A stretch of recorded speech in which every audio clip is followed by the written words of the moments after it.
Hai teman-teman, jumpa lagi dengan saya. Di cerita kali ini saya akan membahas tentang kehidupan dari seorang anak muda Katolik yang berasal dari Italia yang telah menjadi beata pada tahun 2010. Siapakah dia? Mari kita bahas. Beata Chiara Luce Badano lahir di Sassello, Italia Utara pada tanggal 29 Oktober 1971. Dia adalah anak tunggal dari Ruggero Badano dan Maria Teresa Badano. Kedua orang tuanya mengajarkan dia tentang kehidupan Katolik yang baik. Gadis kecil itu segera menunjukkan temperamen yang murah hati, ceria dan lincah, tetapi ia juga memiliki karakter yang tegas dan jujur. Sang ibu mendidiknya melalui perumpamaan Injil untuk mencintai Yesus, mendengarkan suara hatinya, dan melakukan banyak tindakan cinta.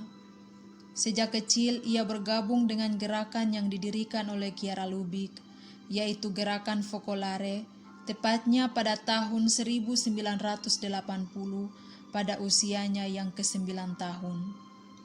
Chiara kecil langsung terpesona oleh konsep religius tentang Tuhan. Kata damai dan cinta menjadikannya sebagai kehidupan yang ideal. Chiara tumbuh dan menunjukkan kecintaan yang besar pada alam dan olahraga. Dia juga akan mempraktikannya dengan berbagai cara seperti berlari, bermain ski, berenang, bersepeda, dan bersepatu roda, serta tenis. Tetapi terutama dia lebih menyukai salju dan laut. Dia juga mudah bergaul, cantik secara fisik, dan sangat dikagumi oleh semua orang yang di sekitarnya. Dia juga termasuk anak yang cerdas. Dia menunjukkan kedewasaan sebelum waktunya, sangat sensitif dan siap membantu orang-orang yang tak mampu. Dia selalu mengulangi kalimat ini, "Aku harus mencintai semua orang selalu dan selamanya, karena aku melihat wajah Yesus pada mereka." Pada hari komuni pertamanya yang telah lama dinantikannya, dia menerima Alkitab sebagai hadiah dari kedua orang tuanya, dan Alkitab itulah menjadi buku favoritnya. Dia menulis di buku diarinya bahwa, "Saya tidak ingin dan tidak bisa tetap buta huruf tentang pesan yang luar biasa."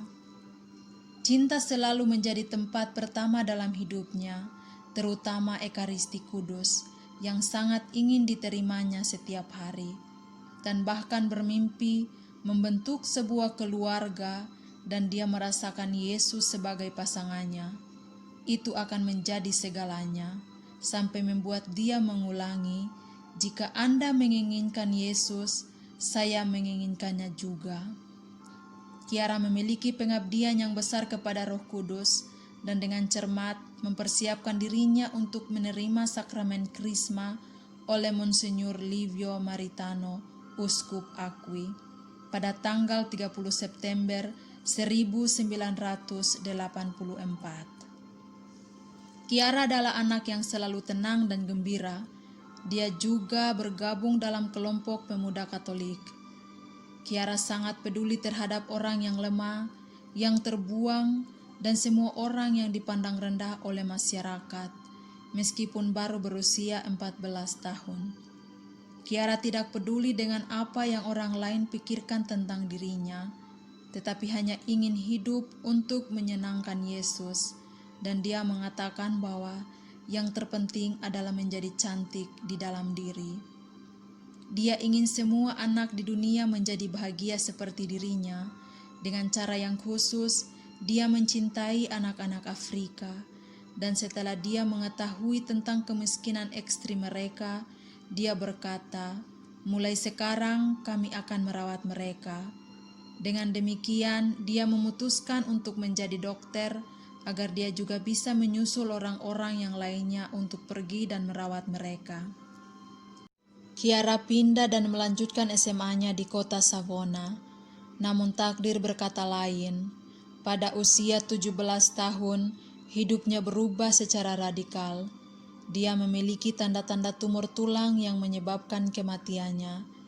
Selama pertandingan tenis, dia merasakan sakit parah di bahunya, dan pada bulan Februari 1989, dia diagnosis dengan osteosarkoma. Osteosarkoma adalah salah satu jenis kanker tulang paling sering dijumpai yang menyerang remaja berusia 20 tahun ke bawah dan anak-anak. Kanker tulang jenis ini umumnya menyerang tulang-tulang berukuran besar pada bagian yang memiliki tingkat pertumbuhan tercepat. Dia menjalani operasi untuk pertama kalinya di Molinete di kota Turin. Dia menjalani kemoterapi dan radioterapi. Meskipun menjalani operasi, dia kehilangan fungsi kakinya dan dioperasi lagi pada bulan Juni untuk laminektomi punggung.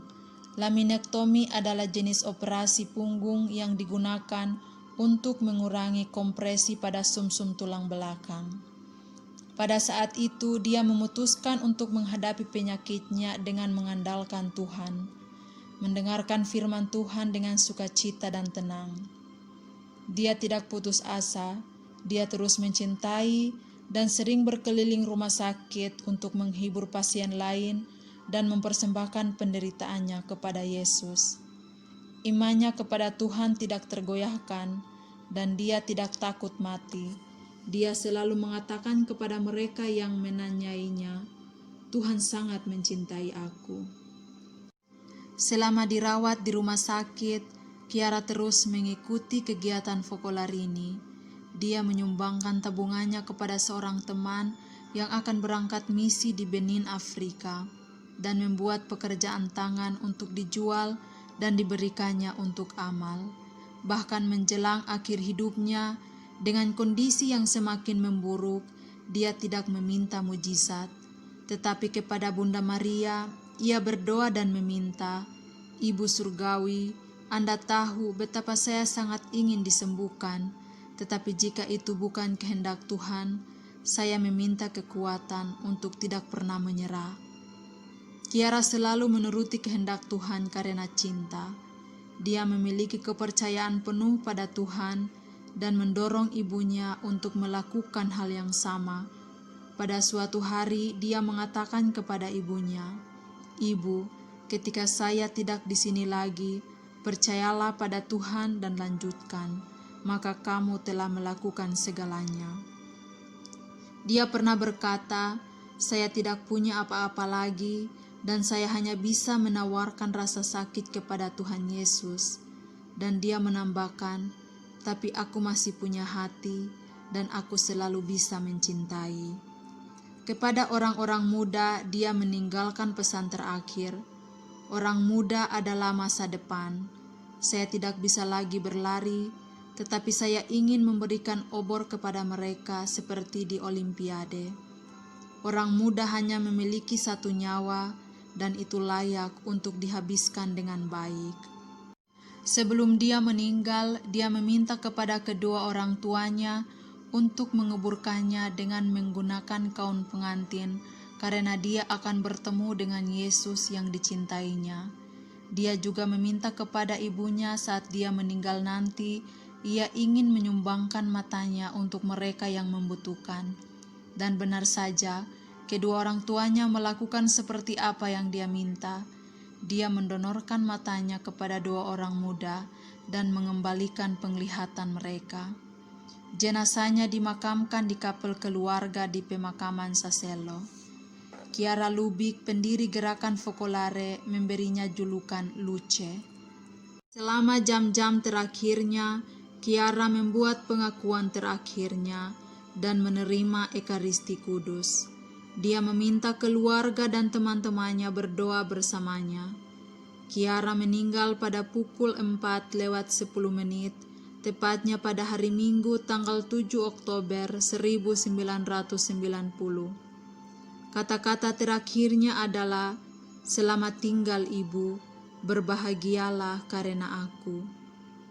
Pada pemakaman yang dirayakan 2 hari kemudian setelah kematiannya oleh Uskup Monsignor Livio Maritano, ratusan bahkan ribuan orang menghadiri acara pemakamannya, terutama kaum muda.